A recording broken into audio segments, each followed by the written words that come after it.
What's up, everybody? We're back. I'm George Mossey. This is my co-host, Heather C. Mother's Day special, guys. Happy Mother's Day to all the beautiful, amazing mothers. All life and all love started with mothers.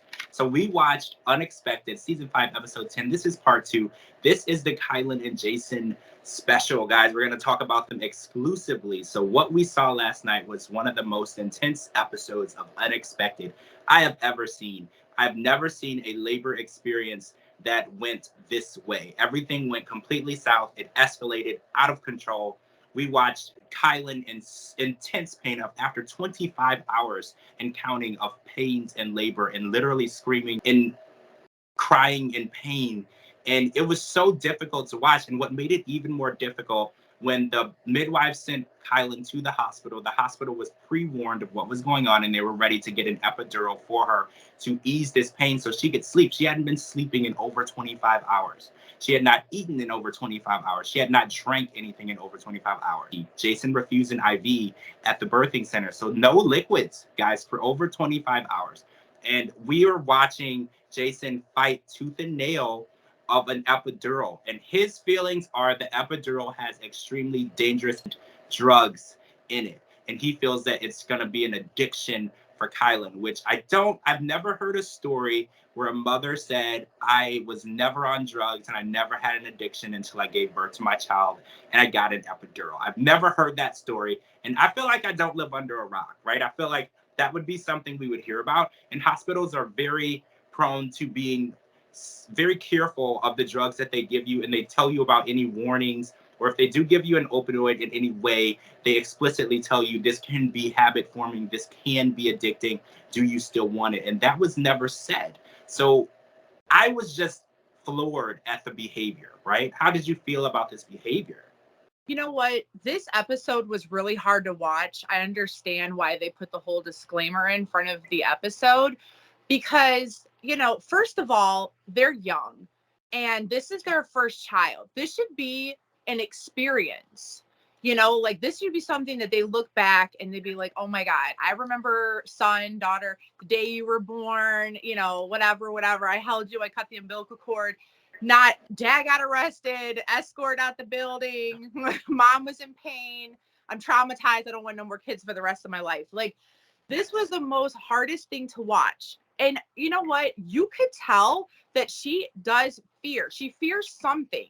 Yes. Either validation, either she doesn't have like a strong self-esteem, but she was like, I put my foot down, I got mad enough, and now, I spoke up for myself. And as you should. There's nothing wrong with wanting to be there for your partner, making decisions together. But ultimately, you have to do not only what's best for you, but for the child that you're carrying. I could not stand watching this girl in pain.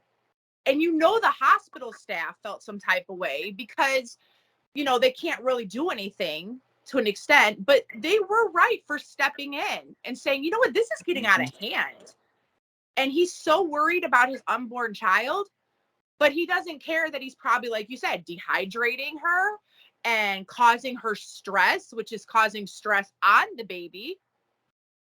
I myself agree with you. I have never in my life heard of anybody that had an epidural say that they woke up the next day like, man, I could use some fentanyl right now. Like, I've never heard that a day in my life.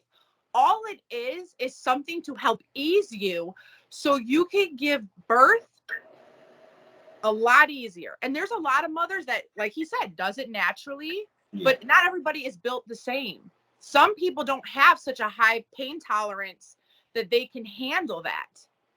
So, you know what? I think that he was completely out of the wrong. And I'm mad at his parents for not coming down there and trying to straighten them up. I hope we see something on the next episode because I'm sick and tired of them sweeping him under the rug. That's why he's acting the way he's acting.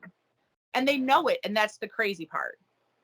Absolutely. I think this episode really brings to light the her body, her choice movement. And We all heard the term and we understand the term, but watching this relationship and watching a man make a choice for a woman who is in pain, who is fully capable of making a decision for herself, shows the importance it is that we need to protect women's rights. Women need to be able to speak up for themselves and make decisions for themselves. No one else should ever be able to tell a woman what's right and wrong to do with her body. And I feel like this episode has really made it clear and transparent. Like if it wasn't transparent to anyone already, because it already was for me, but this shows that women need to be in control of their health and their medical decisions.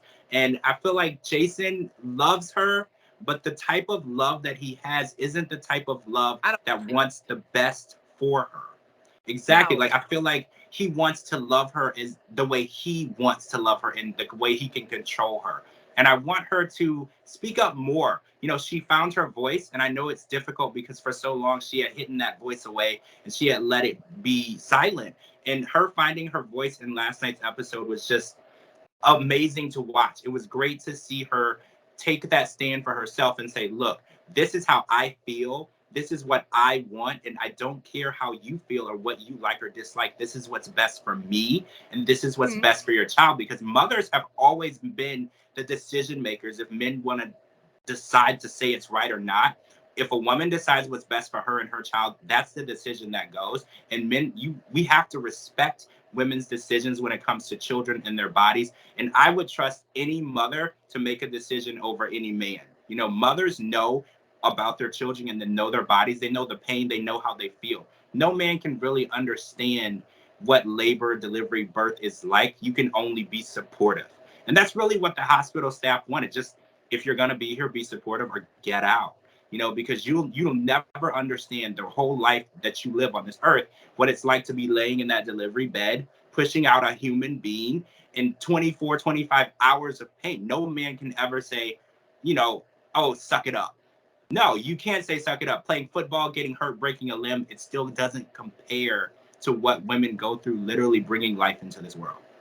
Exactly. And I thought it was insane that his own cousin, right? It was his cousin that he was talking His to. cousin Lizzie. His own cousin was like, dude, what are you doing? Like, you need to let her do this. And, you know, that was his relative. And even she was like, no, enough is enough. So I commend her too for saying, you know what, I love you to death, but come on now, what is wrong with you? I mean, I want to cheer them on. I want to like love them, but this toxic behavior is horrible. It's horrible. And you know, he has a lot of growing up to do. And I really hope a lot of this was just for the cameras. I really hope that he's not like this in real life, because if he is, I feel so bad. I really do. It hurts me as a human being. It hurts me that, you know, he's so young. He brought a child into this world. He obviously loves Kaylin, but he doesn't know how to act appropriately. And that's sad. That's really sad. Well, all in all, he was escorted out of the hospital, not by choice, by force. He didn't want to leave. They forced him out. They had to call security. From what we saw, he was still in the parking lot on their property.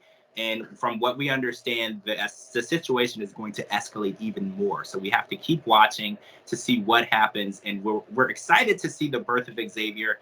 It's been so long. We've been waiting to see him enter the world on the show. And I think that's coming very soon. But the situation surrounding his birth is going to get even more intense. And guys, TLC has really opened our eyes to being inside this type of relationship. We've always heard stories and we've heard women have been in relationships that are toxic or controlling. We've never been able to get inside and watch it from the inside. So I want to thank TLC for bringing this to light, bringing this to us so we can understand what it's like to see it from the inside, because that's important. And I think a lot of people were mad at TLC for that, because they're like, that's not entertainment. No, it's not. They're completely correct.